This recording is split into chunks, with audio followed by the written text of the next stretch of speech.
উপস্থিত হয়েছেন শ্রীমঞ্চ নাট্য সংস্থার তরফ থেকে তাদের অকুণ্ঠ ধন্যবাদ। আজ আমরা এখানে উপস্থিত হয়েছি একটি বিশেষ দিনকে উদযাপন করার জন্য। সেই বিশেষ দিনটি হল আমাদের শ্রীমঞ্চ নাট্য সংস্থার প্রাণপুরুষ প্রেমাংশু বসু মহাশয়ের জন্ম শতবার্ষিকী পালন। 1925 সালের 17 সেপ্টেম্বর পাইকপাড়ায় জন্মগ্রহণ করেন সর্বক্ষণের নাট্যকর্মী প্রেমাংশু বসু। এবছর তার জন্ম শতবার্ষিকী, আর এই জন্ম শতবার্ষিকীকে উদযাপন করার উদ্দেশ্যে শ্রীমঞ্চ নাট্য সংস্থা এখানে উপস্থিত হয়েছে এবং উপস্থিত হয়েছে তারই হাতে তৈরি নাটক জৈসা কা তৈসা কে নিয়ে।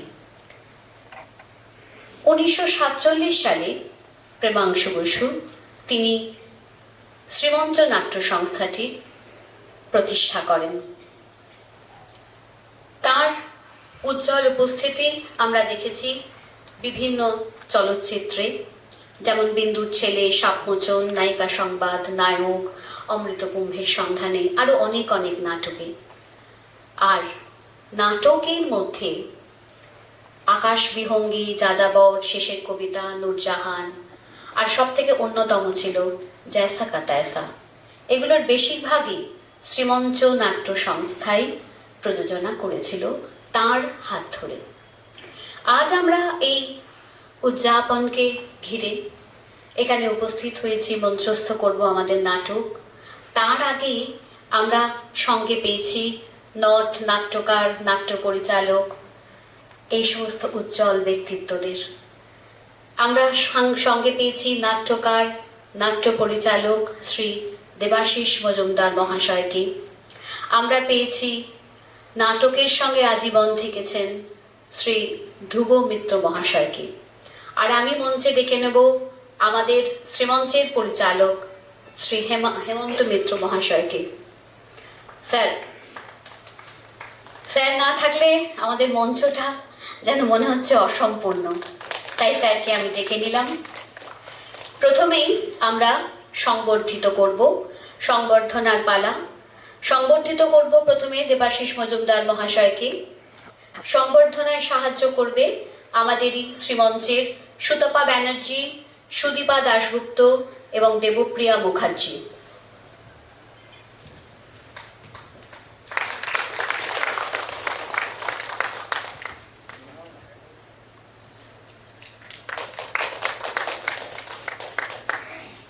এরপর আমরা সংবর্ধিত করে নেব ধ্রুব মিত্র মহাশয়কে। সংবর্ধনায় সুতপা ব্যানার্জি, সুদীপা দাশগুপ্ত এবং দেবপ্রিয়া মুখার্জি।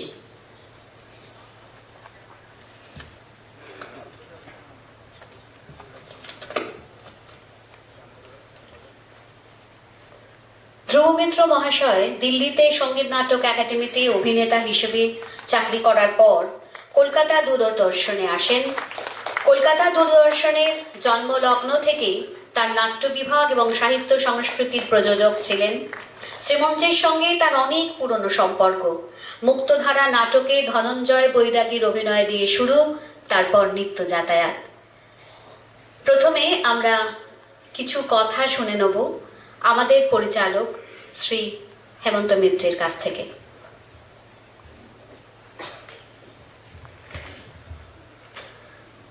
মঞ্চে উপবিষ্ট স্বনামধন্য দুজন নাট্য ব্যক্তিত্ব এবং আপনারা যারা আজকে এখানে উপস্থিত রয়েছেন, প্রত্যেকের কাছেই আমি করজোড়ে প্রণাম জানাচ্ছি উপস্থিত হওয়ার জন্য। এখানে এই দুর্যোগের মধ্যেও আমরা আশা করিনি যে একেবারে আজকে তো আমাদের এটা ক্যান্সেলই করে দিতে হতো এই নাটকটা আজকের, কিন্তু উপায় ছিল না, আমাদের অনেক টেকনিশিয়ান জড়িত হতো এই নাটকের মধ্যে। বলার বলতে আমি আপনারা সবটাই শুনেছেন, শ্রাবণী অনেকটাই বলে দিয়েছে কি কারণে আমরা আজকে এখানে করছি। এই জৈসা কা তৈসা নাটকটা শ্রীমঞ্চের একটা মাইলস্টোন। এটা প্রথম প্রেমাংশু বসু, তার যদিও এই নাটকটা প্রথম হয় 1907 সালে মিনার্ভা থিয়েটারে অর্ধেন্দু শেখর মুস্তাফি পরিচালনায় প্রথম হয়। গিরিশ ঘোষের এই মহাকবি গিরিশচন্দ্র ঘোষের এই অনন্য প্রহসনটি, এবং ভীষণভাবে সাড়া ফেলে তখন। এবং পরবর্তীকালে অনেক পরে শ্রীমঞ্চ তৈরি হওয়ার পরে 47 সালের পর থেকে অনেক নাটক প্রেমাংশুদার পরিচালনায় হয়েছে, এবং তার মধ্যে জয়সাগা তেসাটা অন্যতম। প্রেমাংশুদার সঙ্গে আমার কাজ করা বলতে 67-68 সাল প্রথম আমি শ্রীমঞ্চে আসি একটা ছোট্ট চরিত্র অভিনয় করার জন্য। তারপর বহুদিন আর দলে ছিলাম না। তারপরে অনেকটা সময় কেটে গেছে। প্রায় 84-85-এ প্রেমাংশুদার সঙ্গে আমার শেষ, মানে প্রেমাংশুদার শেষ নাটক আমি করেছিলাম ওনার সঙ্গে মুক্তধারা, রবীন্দ্রনাথ ঠাকুরের মুক্তধারা, বিজন থিয়েটারে। সে থিয়েটার এখন আর নেই। যাই হোক, সেটাই আমার শেষ অভিনয় ওনার সঙ্গে। এবং এই জয়সাগা তেসা নাটকটা যখন হয় শেষের দিকে, সেটা ওই 85, 84, 83 এই সময়টা হয়েছিল।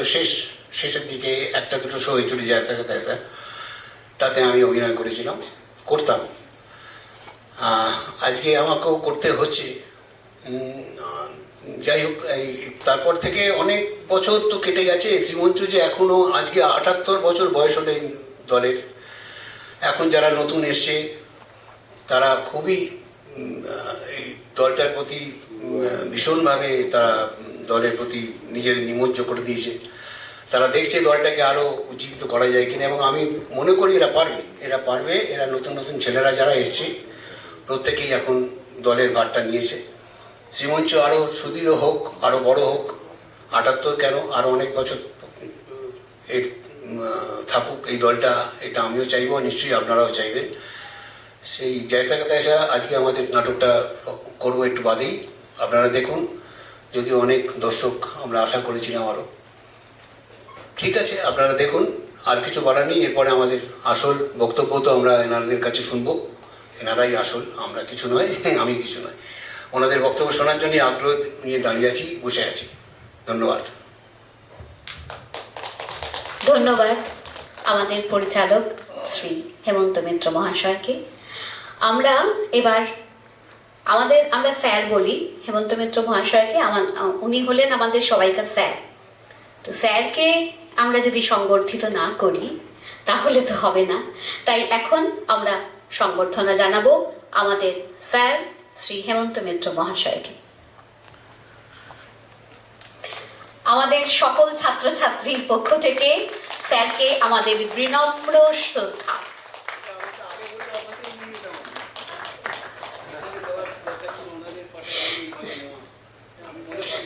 আপনি তো সব আমাদের, আপনি ছাড়া তো আমরা অচল।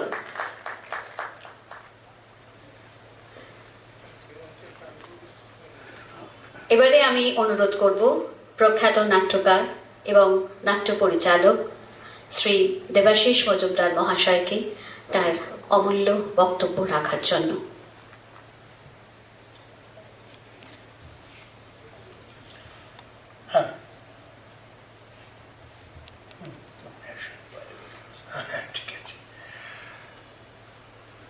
সকলকে আমার শ্রদ্ধা, শুভেচ্ছা এই সন্ধ্যায়।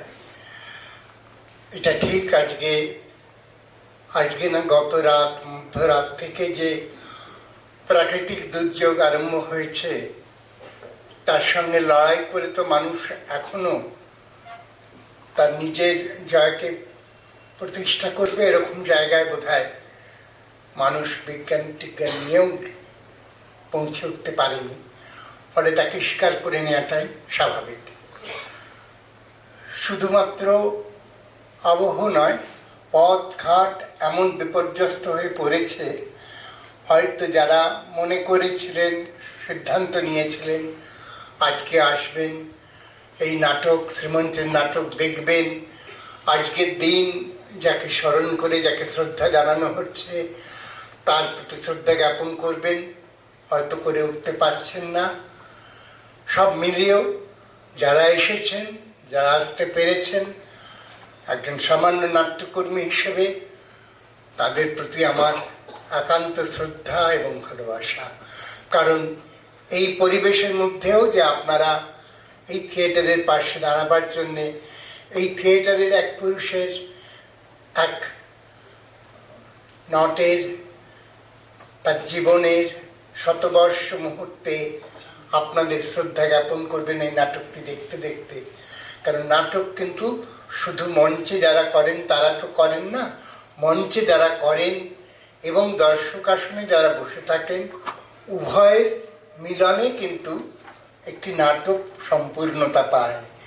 তাই শ্রীমঞ্চ যেমন শ্রদ্ধেয় প্রেমাংশু বসু মহাশয়ের প্রতি তাদের প্রণাম, তাদের শ্রদ্ধা, তাদের সকল অনুভূতি দিয়ে ঐতিহ্যের বহতা, তার সমৃদ্ধির প্রতি তাদের একান্তভাবে কৃতজ্ঞতা জ্ঞাপন করবেন, তেমনি আমি জানি আপনারাও এই দর্শক আসনে বসে সেই একইভাবে সেই মানুষটির প্রতি এই নাটকের মধ্যে দিয়ে আপনারা তাদের প্রতি প্রণাম জানাবেন, তার প্রতি প্রণাম জানাবেন, শ্রদ্ধা জানাবেন। এখানে যারা আছেন অনেকেই হয়তো প্রেমাংশু বসু সম্পর্কে অনেকে জানেন, আবার একথা ঠিক অনেক অল্প প্রজন্মের স্বল্প বয়সের মানুষ আছেন যাদের পক্ষে জানা সম্ভব হয়নি আর কি। কারণ আমাদের থিয়েটারটা এটা আমাদের মেনে নিয়েই এখানে আসতে হয়েছে। একেবারে এই শতাব্দীরও আগের শতাব্দীর মধ্যভাগে যে মানুষটি বাংলা থিয়েটারকে হাত ধরে নিয়ে হাঁটতে শিখিয়েছিলেন এবং দাঁড়াতে শিখিয়েছিলেন, সেই মানুষটি বলে গেছেন, দেহ পট শনে নট সকলে হারায়। সুতরাং সেই জায়গা থেকে একজন অভিনেতা যখন মঞ্চ থেকে চলে যান তখন তার বেঁচে থাকা হয়ে ওঠে প্রায় অলিক। কারণ স্মৃতিতে কারো কারো ওই অতীত চারণের মধ্যে দিয়ে সেই মানুষটি বেঁচে থাকেন, অন্য কোনোভাবেই তাকে ধরে রাখা যায় না। একটা মূর্তি বা একটা ছবিতে সেই মানুষটির যে সৃজনশীলতা, সৃজন ক্ষমতা, থিয়েটার বা নাটকের একজন নট হিসেবে তাকে ধরে রাখা যায় না। চলচ্চিত্র পারে একজন অভিনেতাকে ধরে রাখতে, অন্য যে কোনো মাধ্যম, আজকাল গানও পারে, খানিকটা নৃত্য হয়তো পারে না।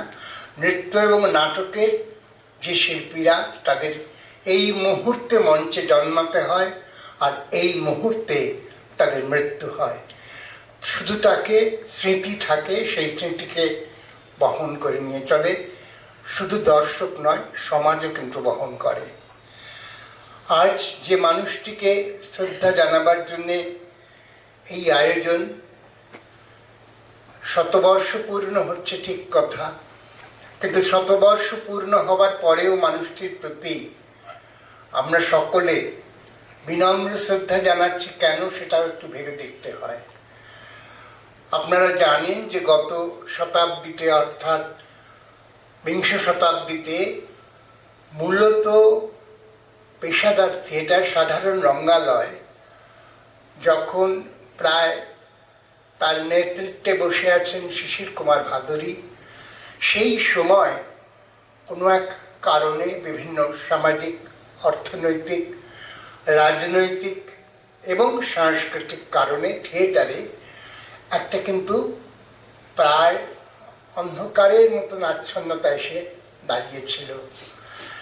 সেখানে পাশাপাশি ধীরে ধীরে লড়াই শুরু হয়, নানান রকম লড়াই, এবং সেই লড়াইয়ের মধ্যে আমরা জানি যে অন্যতম লড়াই ছিল ওই তখন যে মন্বন্তর হয়েছিল এবং উপনিবেশিক পরাধীন দেশে মানুষের স্বাধীনতার যে লড়াই হয়েছিল, তার পরিপ্রেক্ষিতে মানুষ সাংস্কৃতিক ক্ষেত্রেও একটা লড়াই শুরু করেছিলেন এবং তার নেতৃত্বে ছিলেন গণনাট্য সংঘ। সেখান থেকে বেশ কিছু মানুষ তারা থিয়েটারের মাধ্যমে তাদের বক্তব্য নতুন করে বলতে চাইছিলেন।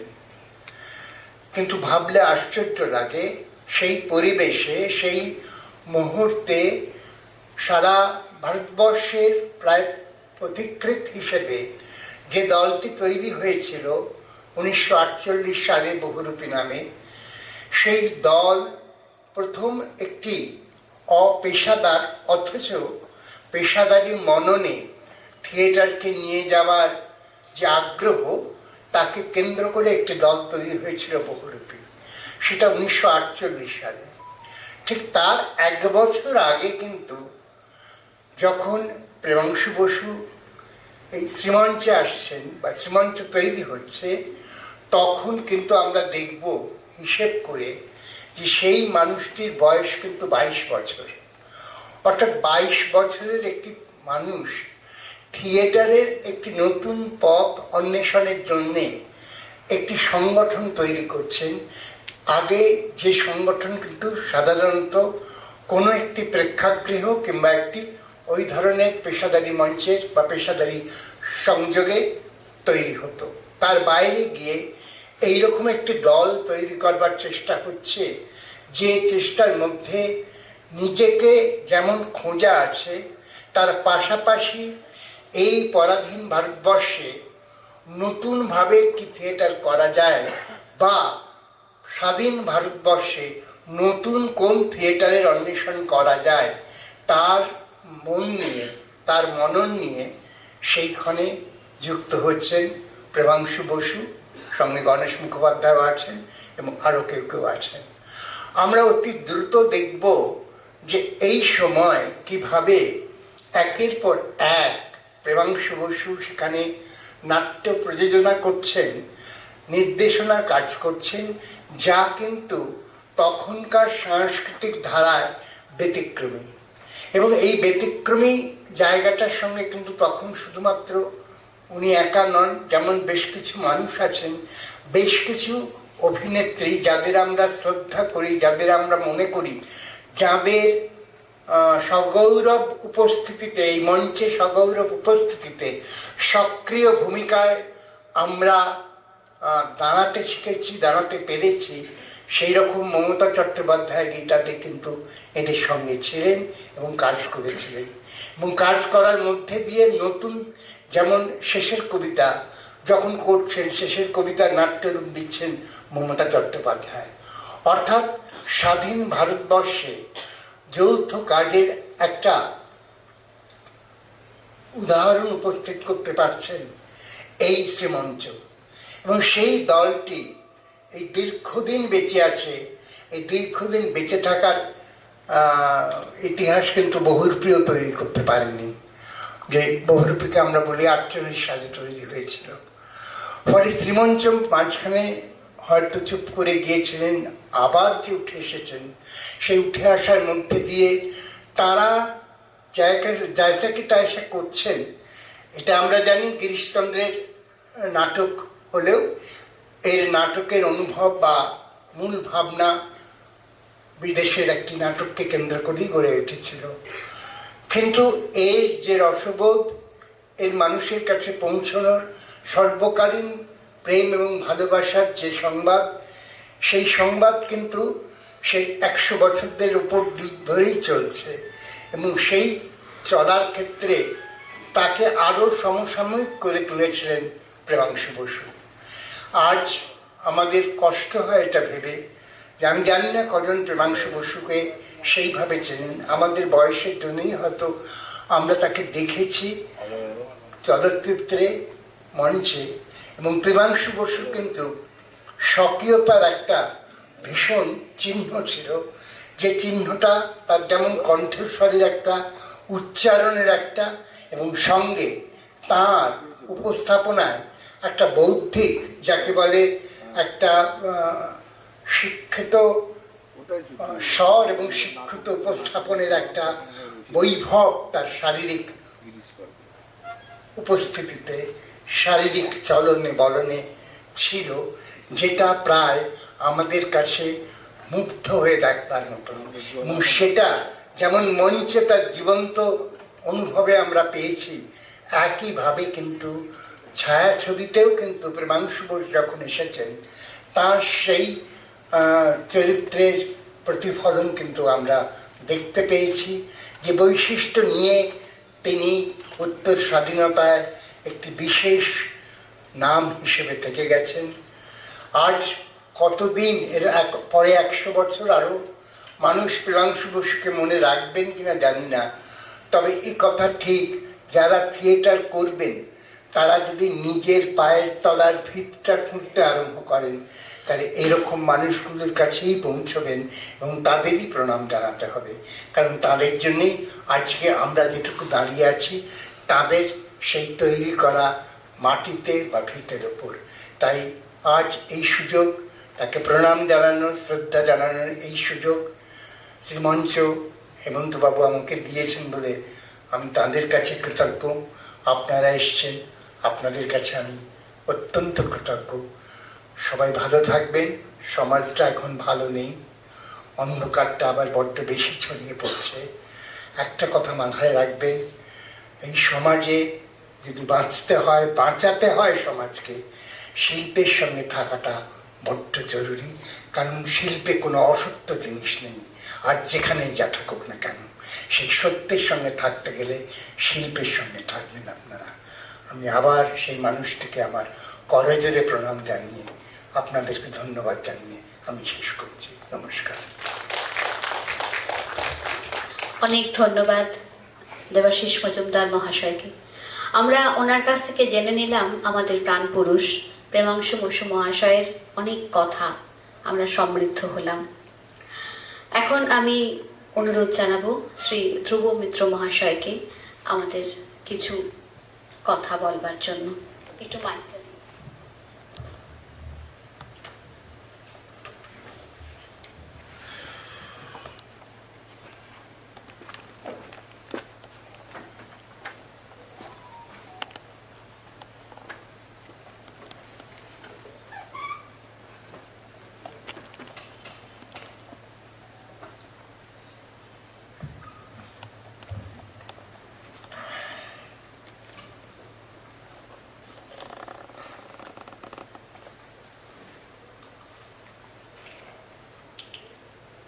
নমস্কার।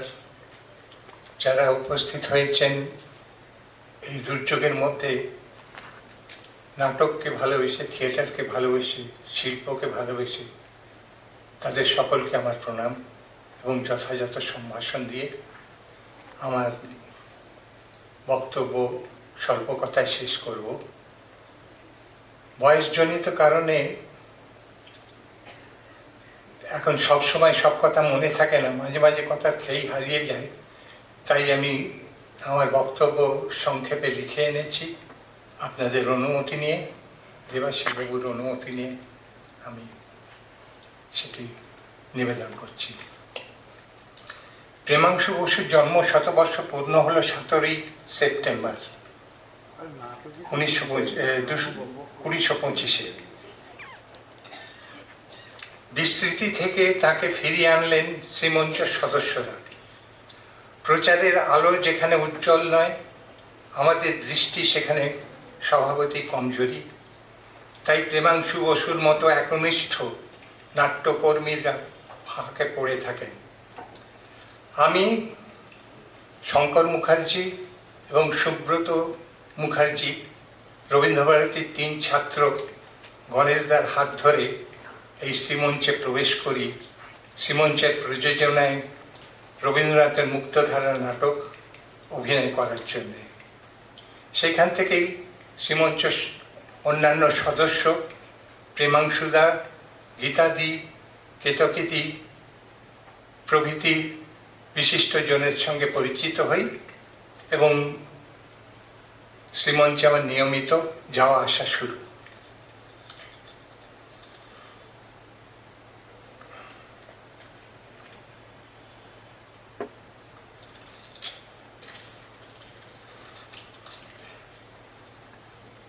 প্রেমাংশু বসু 1950 সালে ইলেকট্রিক সাপ্লাইয়ের চাকরি ছেড়ে সর্বক্ষণের জন্য নাট্যকর্মী হিসেবে কাজ শুরু করেন।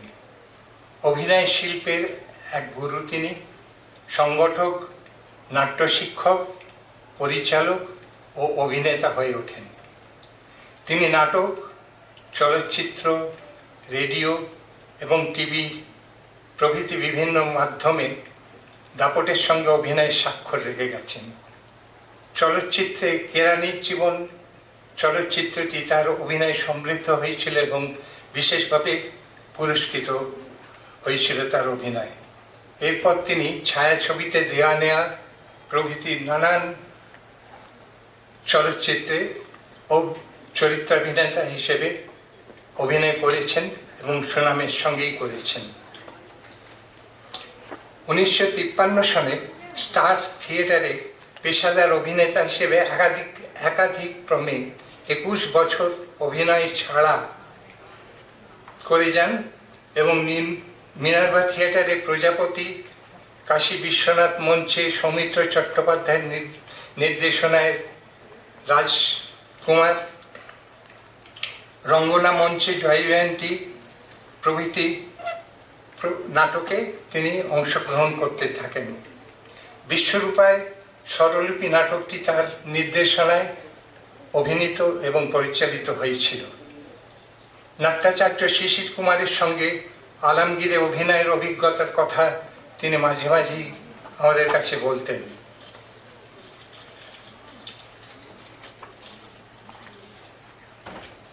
স্বাস্থ্যের কারণে 1997 সালে বিজন থিয়েটারে রামধাক্কাতে তিনি শেষ অভিনয় করেন। তারপরে নাট্যজগৎ থেকে অবসর নেন। শ্রীমঞ্চের বিভিন্ন সময়ে অংশগ্রহণ করা কিছু নাটকের কথা এখানে বলে শেষ করব। শিশির বসুর রচিত নাটক যাযাবর, মমতা চট্টোপাধ্যায় এক্ষুনি দেবাশিসবাবু যে বললেন, রূপান্তরিত রবীন্দ্রনাথের শেষের কবিতা ছাড়াও রবীন্দ্র রচিত নাটক মালিনী, অরূপ রতন, মুক্তধারা প্রভৃতি নাটকে তিনি অভিনয় করেছেন, কখনো কখনো পরিচালনাও করেছেন। চেকবের দ্য সিগাল অনুসরণে আকাশ বিহঙ্গী নাটকটি পরিচালনা করেছিলেন। দ্বিজেন্দ্রলাল রায়ের নূরজাহান নাটককেও তিনি পরিচালনা করেছিলেন এবং অভিনয় করেছিলেন। গিরিশচন্দ্রের রচনা জয়সা কা তৈসা, যা একটু পরেই আপনারা দেখতে পাবেন, সেই নাটকটি কথা তো আপনারা শুনলেন। আপনাদের সকলকে ধন্যবাদ ও নমস্কার জানিয়ে শেষ করছি।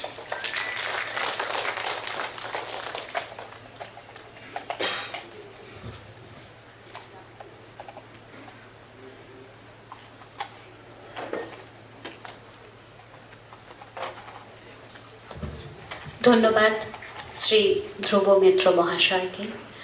আমরা ওনার কাছ থেকেও জানলাম সেই সময় কি কি নাটক হতো, উনি কোন সময় শ্রীমঞ্চে এসেছেন এবং নাটক অভিনয় করেছেন।